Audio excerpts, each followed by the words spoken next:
Sometimes Claire and I just like to listen to the Trudgery with the lights out. I've only told this story twice before. Once to my therapist and once to the police. They didn't believe me. Neither of them. Maybe you won't either. But I know what I saw, and I know what I heard. It happened at St. Cecilia's Academy for Girls, a boarding school tucked in the hills of Vermont. The kind of place that looks like a postcard in daylight and a mausoleum at night. I was 16 in my junior year and had just been assigned to the third floor dorms after renovations downstairs. The third floor had been closed off for years. The headmistress said it was due to water damage. But the older girls whispered another reason. A student named Evelyn, who unalived herself there in 1978. Supposedly she'd rid her slits in the bathroom after her roommate disappeared. They said she wrote something on the mirror in sanguine letters before she passed, but no one ever said what it was. You grow up with ghost stories in old schools. I didn't believe any of it until the night I heard the knocking. It was late October, 2 weeks before Halloween. I remember because the wind had just started getting cold enough to whistle through the window panes. My roommate Claire was asleep. I'd stayed up studying by a flashlight under the covers. That's when I heard it. 3 soft knocks, not on our door. From inside the bathroom. Our bathroom door was half open, the light off. I froze. Then came the sound again. Claire, I whispered. No answer. Her slow breathing didn't change. I'd told myself it was the pipes. Old buildings do that. But the sound was too deliberate, like someone rapping their knuckles on wood, slow, patient. I got up and went to the door. Hello, I whispered. Silence. Then, faintly, from behind the door.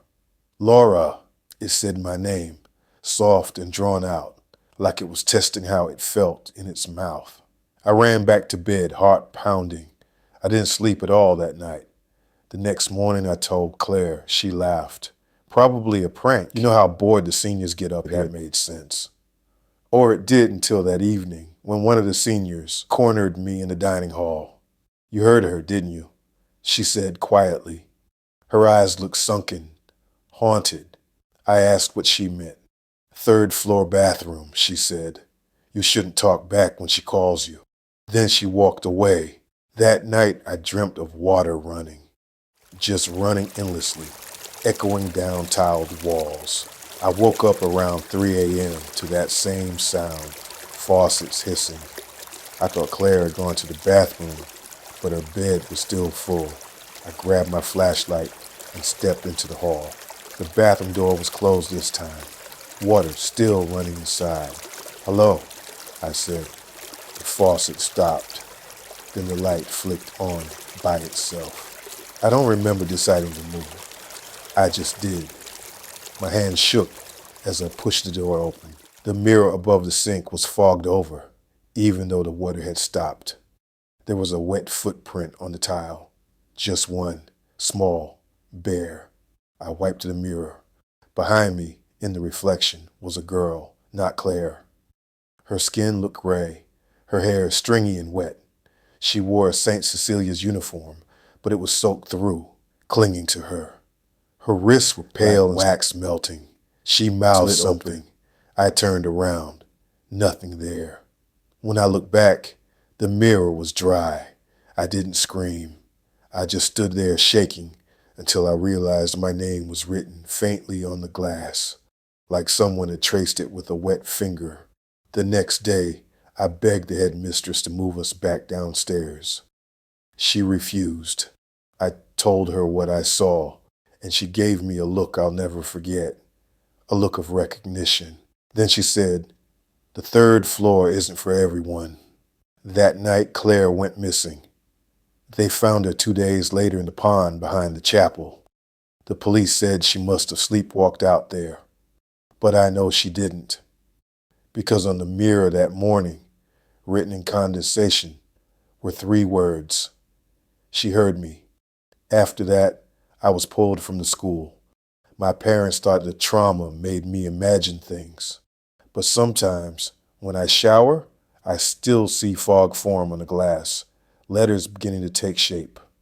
I wipe them away before they can finish. And once, last winter, and my phone rang in the middle of the night.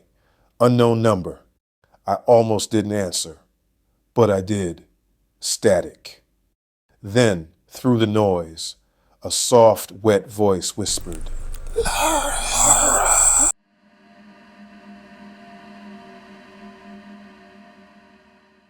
My name's Dion. I don't drink, I don't smoke, and I don't really go out much. People think that makes me boring, but honestly, I just like peace. After years of chaos, my mother's breakdown, my brother's addiction, peace became the only thing that made sense. So I keep my routines. I get off work at 5, cook dinner, shower, and settle in on the couch by 6:30. I watch Funky Dineva on YouTube, laugh at the commentary, maybe scroll through comments, and then go to bed by 10. Simple, predictable, safe, until Mr. Harold moved in. He rented the apartment across the hall from mine, a ground floor unit in an old brick complex that always smelled like mildew and reheated soup. He was in his late 60s, maybe early 70s, always wore suspenders and a brown fedora, even inside. When he smiled, his teeth looked too small for his mouth.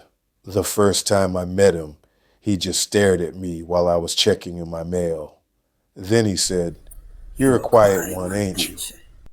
I laughed nervously and said, "Yeah, I guess so."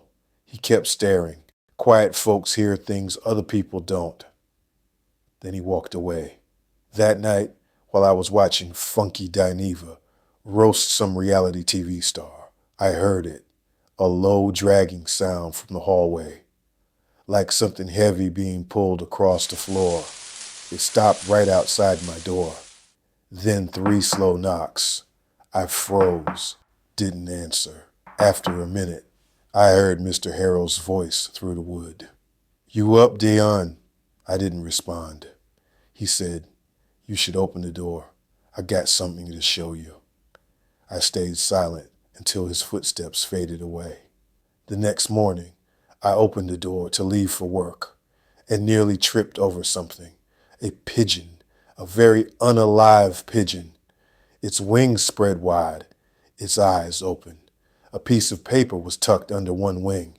It said, in shaky handwriting, "You heard it too." I didn't report it, didn't want to be that neighbor. I just tossed it in a plastic bag and took it to the dumpster. But after that, I started hearing him at night, talking to someone in his apartment, sometimes whispering, sometimes arguing. One night, I pressed my ear to the wall and realized he was talking about me. "He's clean," Mr. Harold said. "He's sober. He'll hear it if anyone does."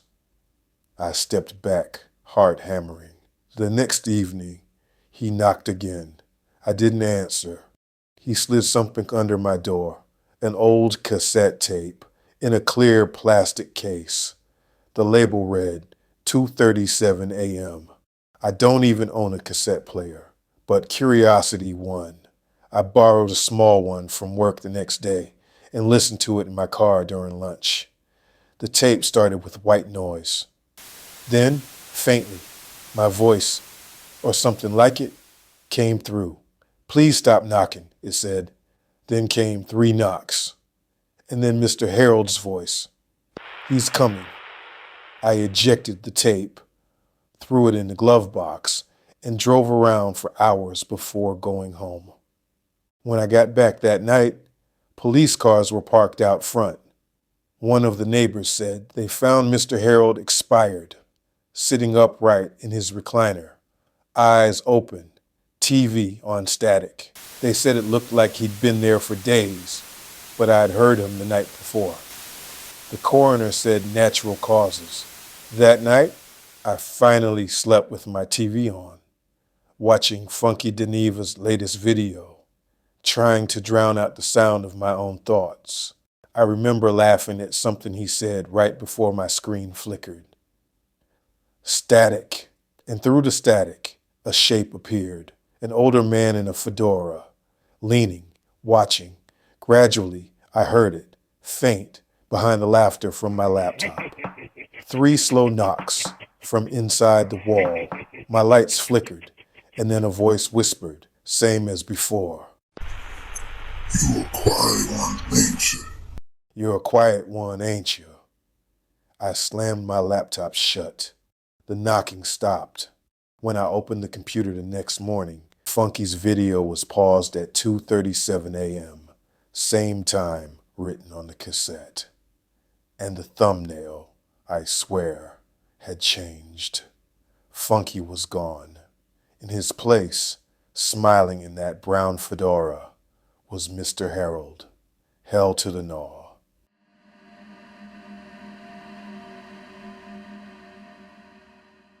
I've always been a night person. It's a Baker thing. When the rest of Nashville's asleep, I'm elbow deep in dough, covered in flour, humming anime soundtracks under the hum of the ovens. By dawn, my shop smells like vanilla and sugar and second chances. And by noon, I usually crash, unless I have someone to talk to. That someone used to be Marlene. She worked nights at the gas station down the road. Older than me by maybe 15 years, always called me sweetheart. She had the kind of voice that made bad nights feel fixable.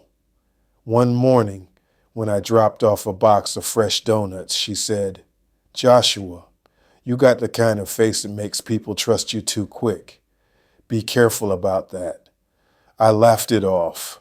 I flirted, like I always do when I get nervous. "Well, you can trust me anytime, Miss Marlene." She smiled but didn't flirt back that day. She just said, "Not everyone who smiles at you means it." It was about 2 weeks later when he started coming by. Tall man, wide shoulders, cowboy hat. Always ordered the same thing, a cinnamon roll and black coffee. He never smiled, but his voice had that slow, polite drawl that makes you want to listen. "Good working hours you got here," he said the first time. I chuckled. "Yeah, bakers and vampires keep similar schedules." He didn't laugh, just stared. "Don't see many men who bake for a living. Makes you unique." "I'll take that as a compliment," I told him. He said, "You should." Then added, "You got nice hands for it." That part made me blush a little. He noticed. I tried to make light of it. "Flattery'll get you an extra glaze." He winked and said, "I'll keep that in mind, sweetmeat." The nickname should have felt playful. It didn't. After that, he started showing up every night. Always the same seat, same order, always watching me too long. Not like he wanted me, but like he was trying to memorize me. One night, I was closing up when I saw him standing across the street, just past the glow of the street lamp, hat tilted, still as a statue. When I looked again, he was gone. The next morning, I found a note taped to the door. It said, "You look better when you're tired." I told Marlene about him later that day. She went pale. What did he look like? I described him.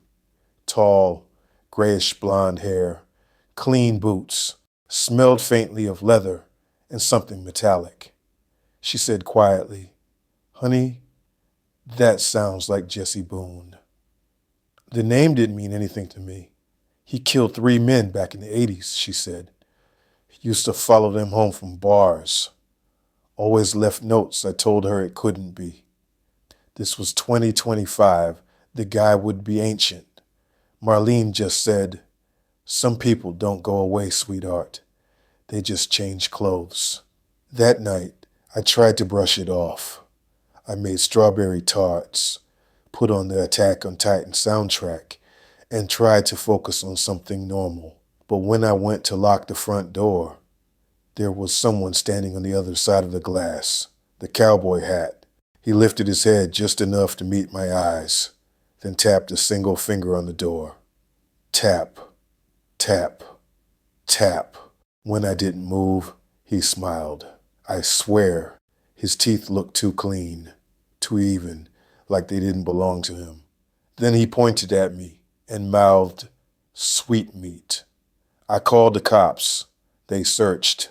Nothing, no sign of anyone. But around 4 a.m., I heard boots walking across the alley behind the bakery. The sound faded, then came back, slower. Marlene came by later that morning to check on me. When I told her about the knocking, she reached for my hand. Her fingers were trembling. "Joshua," she said softly, "that man's been seen before." A couple folks swore they met him. He don't age, just appears around lonely men. Always polite, always smiling. Her eyes started to tear up. The last guy who saw him, they found him in his shop, still smiling. Hands burned. I wanted to laugh it off, but I couldn't. That night, I didn't open the bakery. I stayed in my apartment above the shop. Around midnight, my phone buzzed. The number was blocked. I shouldn't have answered, but I did. Silence at first, then a slow drawl. "Sweetmeat, you left the light on." I dropped the phone. When I looked toward the window, the reflection showed someone standing behind me, hat brim low, hand resting on my shoulder. But when I turned, no one was there. Only the smell, that faint mix of leather and metal. And on the counter, next to the cooling rack, lay one perfect cinnamon roll. Fresh, warm, except I hadn't baked it, and written across the icing in figure strokes of something dark and red were the words, "Nice hands." I moved out of Nashville a week later. Marlene called once, said she thought she saw him again, across from her gas station. I told her not to go outside. She laughed, said, "Don't worry, sweetheart. He don't want me." Then the line went quiet. Sometimes when I can't sleep, I still smell that same faint scent, leather and metal. And every now and then, I wake up to the sound of slow boots on my stairs, always stopping right outside my door. Then 3 gentle taps, and that same drawl, soft and warm like honey poured over poison. "You got nice hands, sweet meat."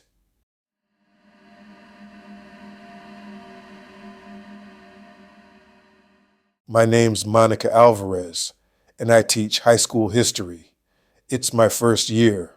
New job, new town, new everything. I moved to this quiet little place in Northern Virginia in August, just before the school year started. I didn't know anyone, so when I met Evan at the grocery store, tall, polite, with that harmless kind of smile, I was flattered.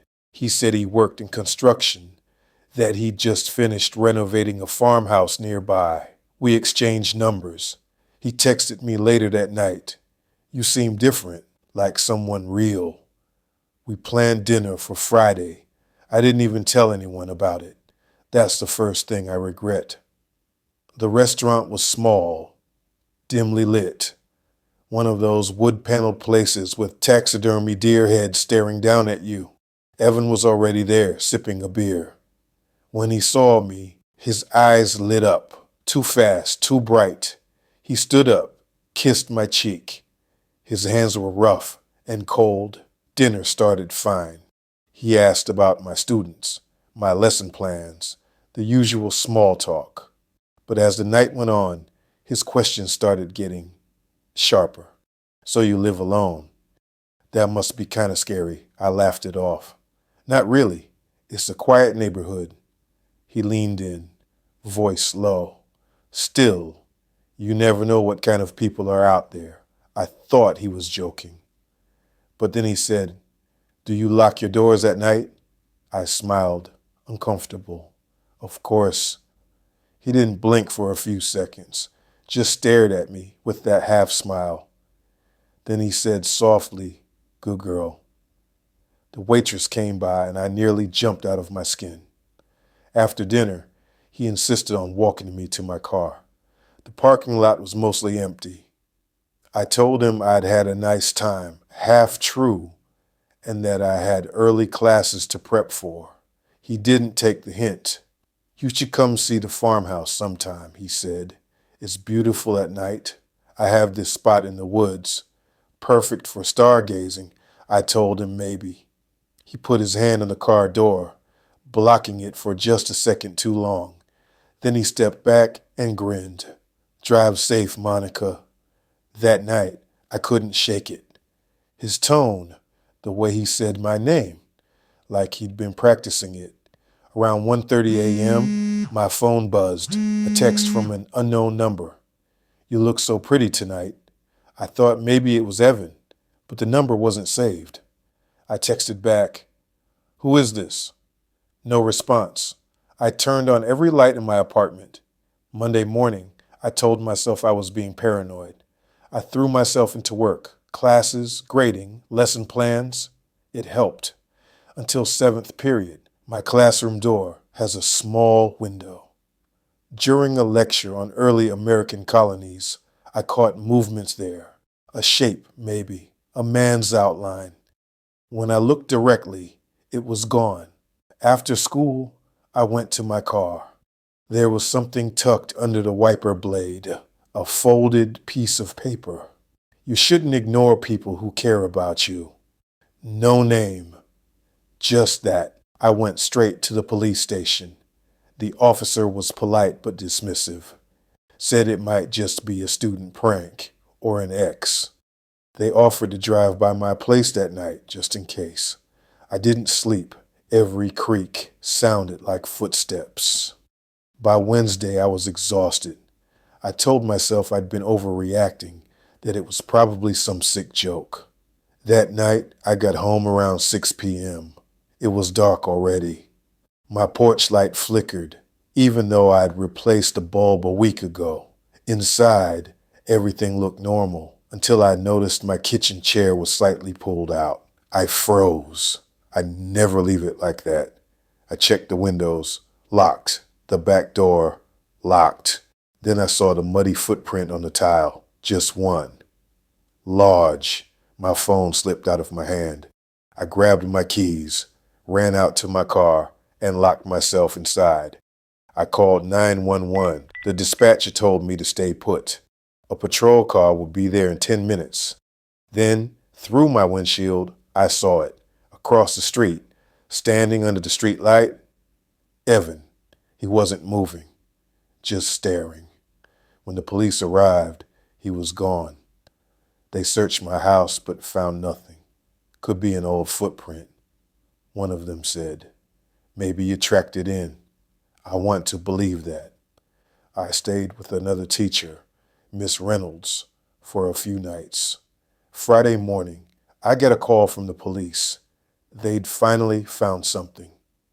Turns out, the farmhouse Evan said he'd renovated. There was no renovation.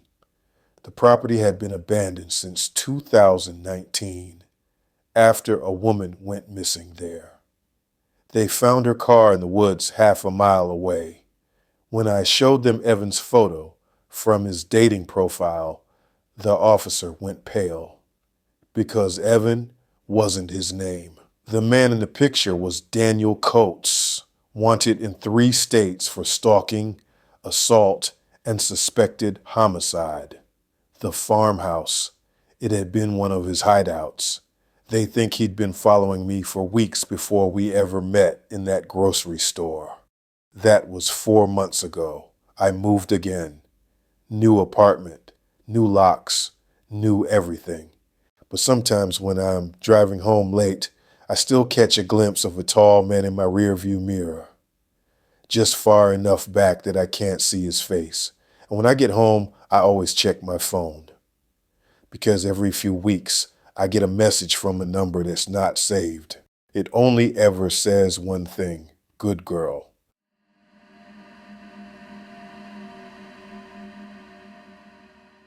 "1997 was an awesome year. That's what I keep saying to myself whenever the silence in my duplex gets too heavy. I had hair back then, a Mustang that ran, and a wife who laughed at my bad jokes. Now I sell used cars off I-90 alone, listening to the same damn CDs that used to make sense when I was 20. Divorce doesn't hit like a car crash. It's quieter. One day you just realize you stopped talking about the future and started talking about when the lease is up. My duplex neighbor Tiffany moved in early August. She said she was a nurse at the hospital, night shifts mostly, pretty, in that girl next door way that's almost painful when you're lonely. Dark red hair, freckles, green eyes, always smell faintly like lilacs and antiseptic. She had a stepdad, Rick, big guy, gray in beard, NASCAR cap, drank light beer like water, the kind of man who used buddy in a way that didn't sound friendly. Sometimes I'd see him sitting on her porch at midnight, no lights on, just drinking. He never waved. Tiffany said he helped her move, but somehow he never left. One Wednesday night, I was sitting in my recliner, eating leftover Chinese, listening to Everclear on the radio. Father of Mine came on. Funny how songs from 1997 sound different when you're the age your old man was when he left. Then I heard it through the thin duplex wall, a thud. Then another, muffled voices, Tiffany's voice, sharp with panic. I muted the radio. Something slammed hard against the wall, hard enough that my framed photo of the Mustang rattled.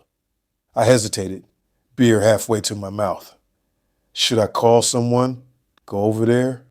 I'd seen her stepdad drunk before, but this sounded different, desperate. I knocked on her door. No answer. The porch light was off. I tried the knob, unlocked. Inside, it smelled like spilled beers and copper. The living room lamp was knocked over. One of those 24 packs of Coors Light sat half empty on the table, a few cans tipped and rolling lazily on the carpet. Tiffany, I called. Then from the kitchen, a faint, wet sound. She was standing by the sink, hands trembling, phone on the counter. Her face was flushed, and she looked terrified. David, she said, barely above a whisper. He's gone. I looked around. Rick, she nodded. Her voice cracked. We were arguing. He grabbed me. Then he just stopped. Stopped. She gestured toward the back door. It was open, the screen door creaking in the wind. He ran outside, but it didn't run right. What do you mean? She swallowed hard. He was moving wrong, like he was being pulled. I walked out back with my flashlight. The grass was wet, and the smell of rain mixed with something sour. Gasoline, maybe. There were drag marks in the mud, leading away from the porch. They ended near the crawl space under the duplex. Did he go under there? I asked. She just shook her head. I crouched down and shined the light inside. Empty.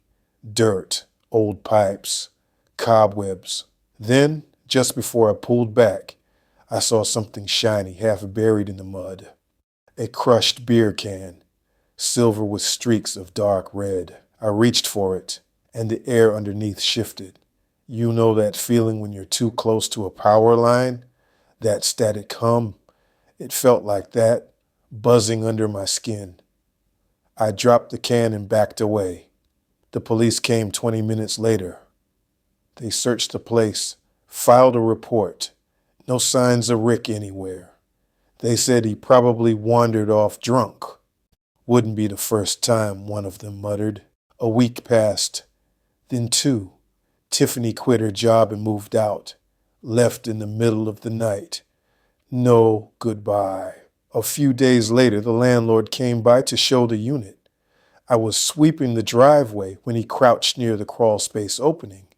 Damn raccoons, he said. Something's been dragging cans and food wrappers under here.